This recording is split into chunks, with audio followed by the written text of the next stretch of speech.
राजधानी दिल्ली में कोरोना का संक्रमण बेहद तेजी से पैर पसार रहा है। बीते 24 घंटे में दिल्ली में कोरोना के 2716 नए केस आए। साथ ही कोरोना के चलते एक मरीज की मौत हुई। चिंता की बात यह भी है कि दिल्ली में कोरोना संक्रमण की दर बढ़कर 3.64% पर पहुंच गई है। इससे पहले शुक्रवार को दिल्ली में कोरोना के 1796 केस आए थे। एक दिन में नए संक्रमितों की संख्या 1000 के करीब बढ़ गई। महाराष्ट्र में कोरोना संक्रमण खतरनाक तेजी से बढ़ रहा है। बीते 24 घंटे में महाराष्ट्र में कोरोना के 9000 से ज्यादा नए संक्रमित मिले। महाराष्ट्र में शनिवार को कोरोना के 9170 नए केस सामने आए। इस बीच महाराष्ट्र में ओमिक्रॉन वेरिएंट के 6 नए मामलों की भी पुष्टि हुई है। अब तक महाराष्ट्र में ओमिक्रॉन वेरिएंट के 460 केस मिल चुके हैं। मुंबई में कोरोना रिकॉर्ड तेजी से बढ़ रहा है। एक दिन में मुंबई में कोरोना के 6347 नए मामले सामने आए हैं और एक शख्स ने कोरोना से अपनी जान गंवाई है। इससे पहले शुक्रवार को मुंबई में कोरोना के 5631 मामले सामने आए थे। अभी मुंबई में 10 कंटेनमेंट जोन है और 157 बिल्डिंग को सील किया जा चुका है। हालांकि जिस स्पीड से कोरोना संक्रमण के मामले बढ़ रहे हैं, उसे देखते हुए कंटेनमेंट जोन भी बढ़ते जाएंगे। पश्चिम बंगाल में कोरोना संक्रमण के 4500 से ज्यादा मामले सामने आए हैं। पश्चिम बंगाल में एक दिन में नए कोरोना संक्रमितों की संख्या बढ़कर 4512 हो गई। एक दिन पहले पश्चिम बंगाल में 3451 केस आए थे। कोलकाता में कोरोना के 2398 नए मरीज मिले हैं। प्रदेश में कोरोना संक्रमण की दर बढ़कर 12% से भी ज्यादा हो गई है। इस बीच बंगाल सरकार में मंत्री अरूप विश्वास भी कोरोना संक्रमित हो गए हैं। गुजरात में कोरोना मरीजों की संख्या लगातार बढ़ रही है। गुजरात में एक दिन में कोरोना संक्रमितों की संख्या 1000 के पार पहुंच गई। एक दिन में गुजरात में कोरोना के 1096 नए मामले सामने आए, जिसके बाद गुजरात में कोरोना के एक्टिव केस की संख्या 3900 के पार पहुंच गई है।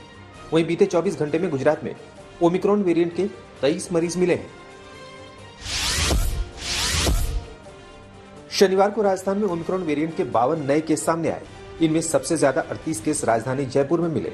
52 नए ओमिक्रॉन संक्रमितों में से 9 विदेश यात्रा से लौटे हैं। 4 व्यक्ति विदेशी यात्रियों के कांटेक्ट में रहे और 12 संक्रमितों ने दूसरे राज्यों की यात्रा की है। इसके साथ ही राजस्थान में ओमिक्रॉन वेरिएंट के संक्रमितों की संख्या बढ़कर 121 हो गई है। कोरोना के बढ़ते मामलों के बीच केंद्रीय स्वास्थ्य मंत्रालय ने सभी राज्यों को पत्र लिखा है, जिसमें स्वास्थ्य मंत्रालय ने कहा है कि कोरोना और ओमिक्रॉन के मामलों में अचानक आई तेजी के चलते आने वाले समय में स्वास्थ्य सेवाओं में समस्या आ सकती है। इसलिए मंत्रालय ने फील्ड स्तर पर शिफ्ट हॉस्पिटल बनाने के निर्देश दिए हैं। साथ ही जिला स्तर पर सर्विलांस को सक्रिय करने के भी निर्देश दिए गए हैं। कांग्रेस के राज्यसभा सांसद दीपेंद्र सिंह हुड्डा कोरोना पॉजिटिव हो गए हैं। दीपेंद्र हुड्डा ने ट्वीट कर इसकी जानकारी दी। कोरोना पॉजिटिव होने के बाद दीपेंद्र हुड्डा ने खुद को घर पर ही आइसोलेट कर लिया है। उन्होंने हाल में संपर्क में आए लोगों से टेस्ट कराने की अपील की है।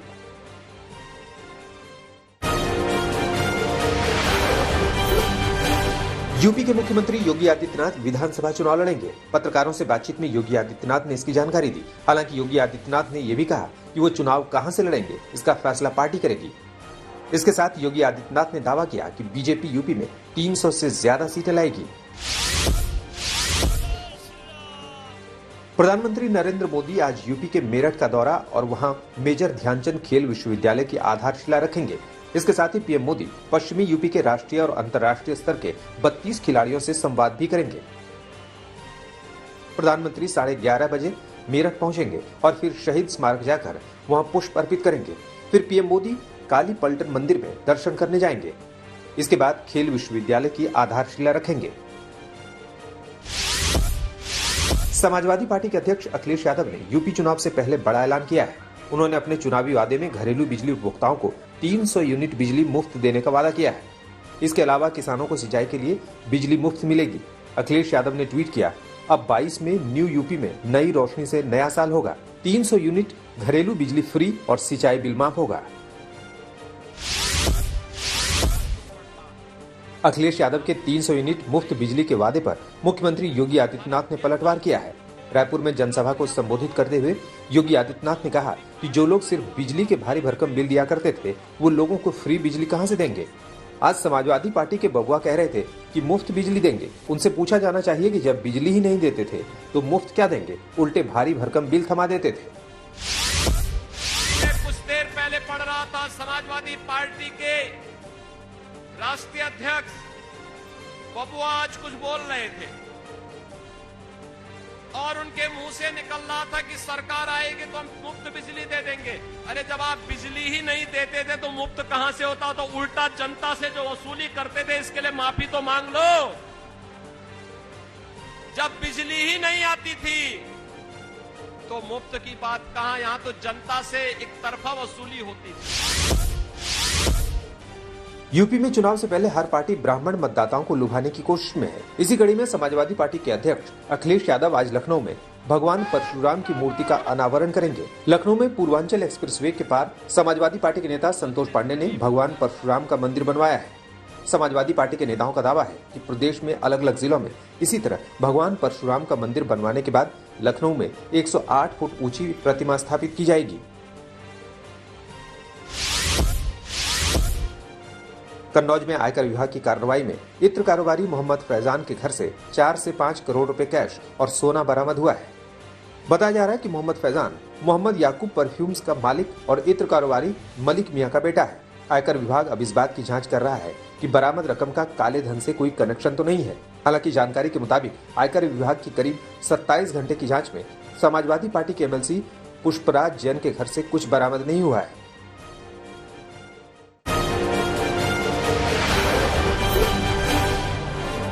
वैष्णो देवी में हुए हादसे को लेकर जांच के आदेश दिए गए हैं, जिसके बाद हादसे की वजह का पता लगाया जा रहा है। हादसे की जांच के लिए एक उच्च स्तरीय कमेटी का गठन किया गया है, जो कि 1 हफ्ते के अंदर अपनी रिपोर्ट सौंपेगी। नए साल की रात को करीब 2:30 बजे वैष्णो देवी में भगदड़ मच गई थी, जिसमें 12 लोगों की मौत हो गई, वहीं कई घायल हो गए। बताया जा रहा है कि लोग 2 अलग अलग ग्रुप एंट्री को लेकर आपस में उलझ गए, यही भगदड़ की वजह बनी। वहीं कई चश्मदीद का कहना है कि सुरक्षा बलों के लाठी दिखाकर डराने की वजह से भगदड़ मची। हरियाणा की भिवानी में खनन के दौरान हादसे में अभी भी कई मजदूरों के दबे होने की आशंका है, जिसे लेकर रेस्क्यू ऑपरेशन चलाया जा रहा है। लोगों की तलाश के लिए स्निफर डॉग की मदद ली जा रही है। हादसे में 4 लोगों की मौत की पुष्टि हो गई है। भिवानी जिले के तोशाम एरिया में शनिवार सुबह 8:30 बजे अरावली की पहाड़ियों में खनन के दौरान पहाड़ का एक बड़ा हिस्सा दरक गया। पहाड़ दरकने से सैकड़ों टन वजनी पत्थर गिरे, जिनके नीचे 4 पोकलेन मशीनें, 2 हॉल मशीनें, 2 ट्रैक्टर और 4 ट्रॉली व डंपर भी दब गए। दिल्ली के इंद्रपुरी इलाके में कुख्यात ड्रग्स सप्लायर को पकड़ने गई पुलिस टीम पर हमला हुआ है। बेकाबू टीम ने पुलिस टीम पर पथराव किया। जवाबी कार्रवाई में पुलिस ने भी गोलियां चलाई, जिसमें 2 लोगों को गोली लगी है। पुलिस जैसे ही उसके मकान से बाहर निकली, तभी 50-60 लोगों ने लाठी, डंडे और पत्थर से हमला कर दिया। दिल्ली पुलिस ने अपने बचाव में जवाबी कार्रवाई करते हुए हवाई फायरिंग की और दूसरी तरफ से दंगाइयों ने पुलिस पर गोली चला दी। मुंबई में बीएमसी चुनाव के मद्देनजर मुंबई वासियों को महाराष्ट्र सरकार ने नए साल के मौके पर एक बड़ा तोहफा दिया है। मुंबई में 500 स्क्वायर फीट वाले घरों का अब प्रॉपर्टी टैक्स नहीं लगेगा। महाराष्ट्र के सीएम उद्धव ठाकरे ने नए साल के मौके पर यह ऐलान किया। महाराष्ट्र सरकार की तरफ से लिया गया ये फैसला मुंबई में होने वाले बीएमसी चुनाव को देखते हुए लिया गया है और इससे चुनाव के वक्त शिवसेना को भारी फायदा मिल सकता है।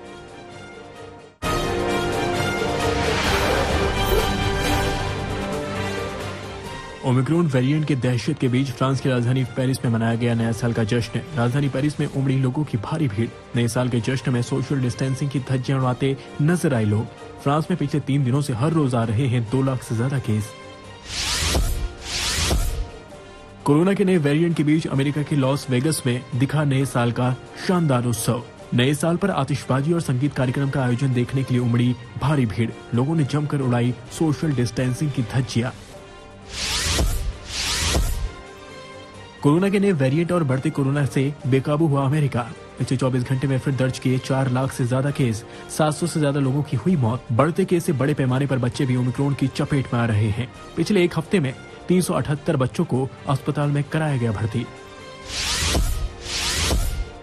ऑस्ट्रेलिया में ओमिक्रॉन के रिकॉर्ड मामले आने से बिगड़ रहे हैं हालात। शनिवार को ऑस्ट्रेलिया में 22,577 नए मामले दर्ज किए गए, जिसके बाद कोरोना जांच के लिए लोगों की लंबी कतारें देखी गई। न्यू साउथ वेल्स, विक्टोरिया और क्वींसलैंड में सबसे ज्यादा मामले दर्ज किए गए।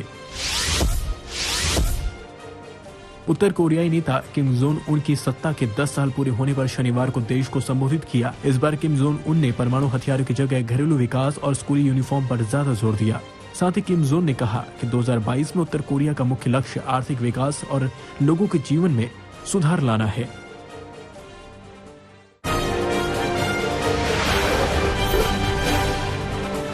गाजा के समुद्री तट पर फिलिस्तीनी आतंकियों ने दागे 2 रॉकेट। इजरायली सेना के मुताबिक एक रॉकेट तेल अवीव के तट पर दागा गया, लेकिन इस हादसे में कोई हताहत या क्षति नहीं हुई। अभी तक किसी भी आतंकी संगठन ने इस हमले की जिम्मेदारी नहीं ली है। चीनी अंतरिक्ष एजेंसी ने शनिवार को मंगल ग्रह की 4 नई तस्वीरें जारी की है। तस्वीरों में मंगल ग्रह पर मौजूद चट्टानों को देखा जा सकता है। जुरोंग रोवर मंगल ग्रह पर चलता भी दिखाई दे रहा है। इससे पहले भी चीन ने मार्स की कई तस्वीरें भेजी हैं।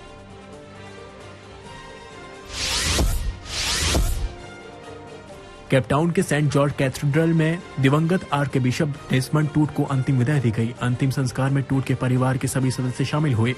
दक्षिण अफ्रीका के राष्ट्रपति सिरिल रामफोसा भी हुए शामिल। 26 दिसंबर को 90 साल की उम्र में डेसमंड टूट का निधन हो गया था। US open champion ember Raducanu ने ऑस्ट्रेलिया ओपन से अपना नाम वापस लिया। राडुकानु कोरोना से संक्रमित है और फिलहाल वो अभी आइसोलेशन में है, जिसकी वजह से नाम वापस लेने का फैसला लिया गया। बता दें कि ब्रिटिश युवा टेनिस स्टार राडुकानु ने 2021 यूएस ओपन जीतकर इतिहास रच दिया था।